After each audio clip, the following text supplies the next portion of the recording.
to the Fetes Galantes Ball held at the Palace of Versailles.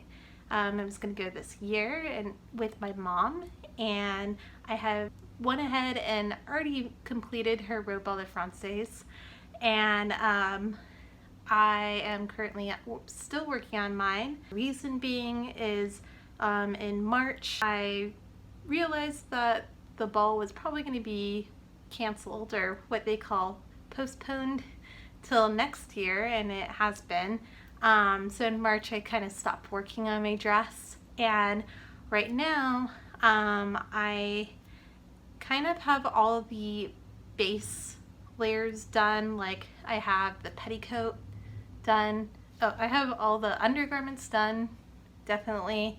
That's completed. The petticoat and the robe portion. What I'm going to show you in a second is that the stomacher is not done yet, the sleeves and all the ruffle trim, and it has not been hemmed yet either. Next few videos will be covering that, as well as I'm planning on making a very early Regency period open robe, and I'm hoping that I will be able to show that for COVID's red carpet event. Okay, so let me go ahead and show you what I have going on for the Robe de Francaise.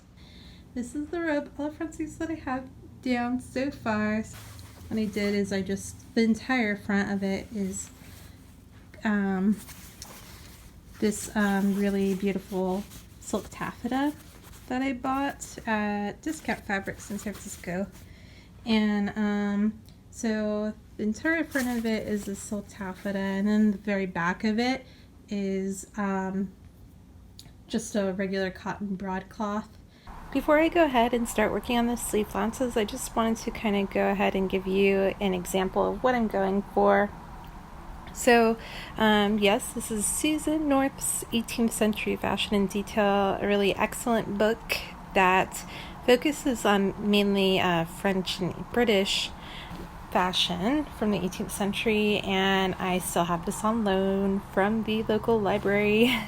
I actually got this on loan right before shelter in place happened, so I'm really lucky that I get to go ahead and have this for an extended period of time.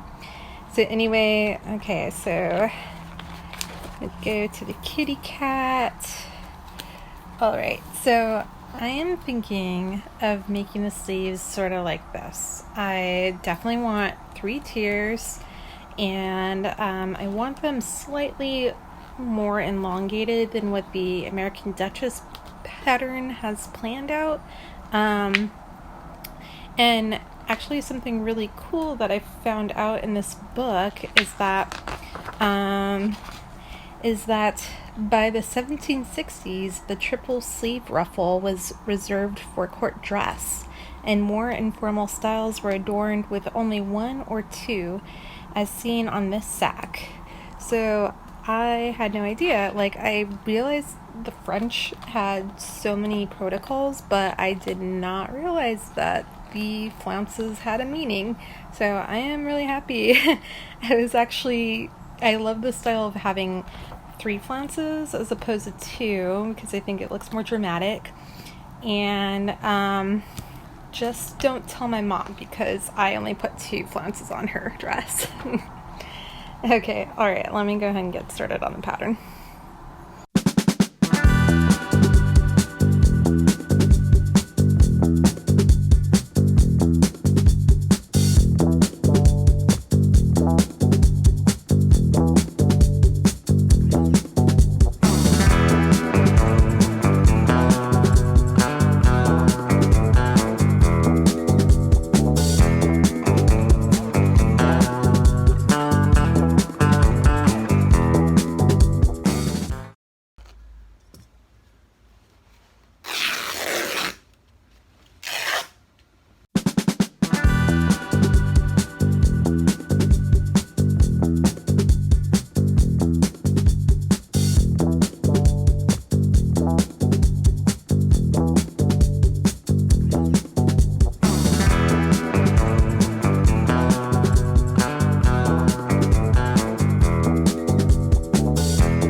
basting stitch on the top of the sleeve ruffle here, and it looks pretty good so far. It's got the effect that I wanted.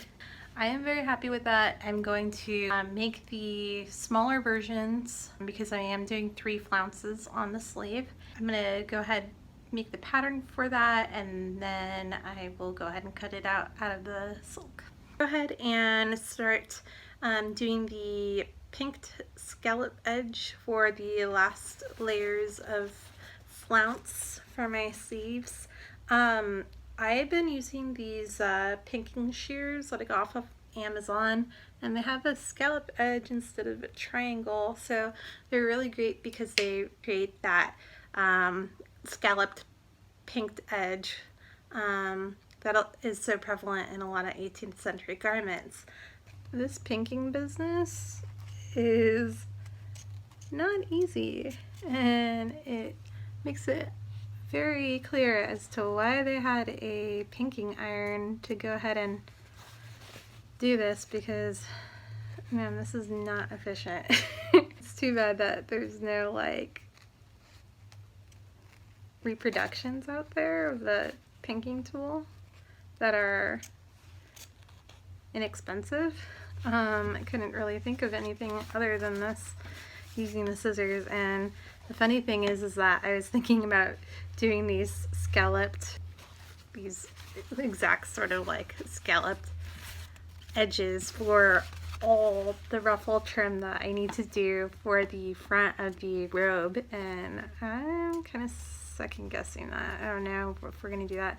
Maybe it might be easier to do that since it will be straight, and here I'm just trying to manipulate the scissors around curve, so perhaps that might be better.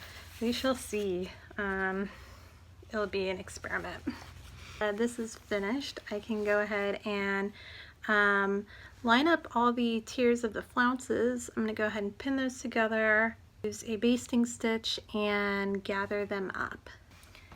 Hello again. It is July 10th, Friday, finally, and last night I went ahead and gathered these sleeve flounces, and this is what it turned out like. I am very happy with how they turned out.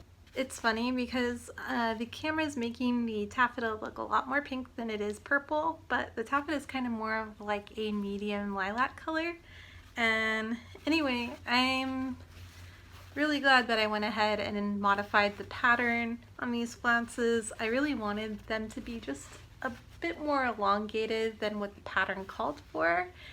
I think it just adds a little more drama to the sleeve, and very happy with that. For now, I think I'm gonna go ahead and call this video good. If you made it this far, thank you so much. I appreciate it, and I will see you soon. All right, bye.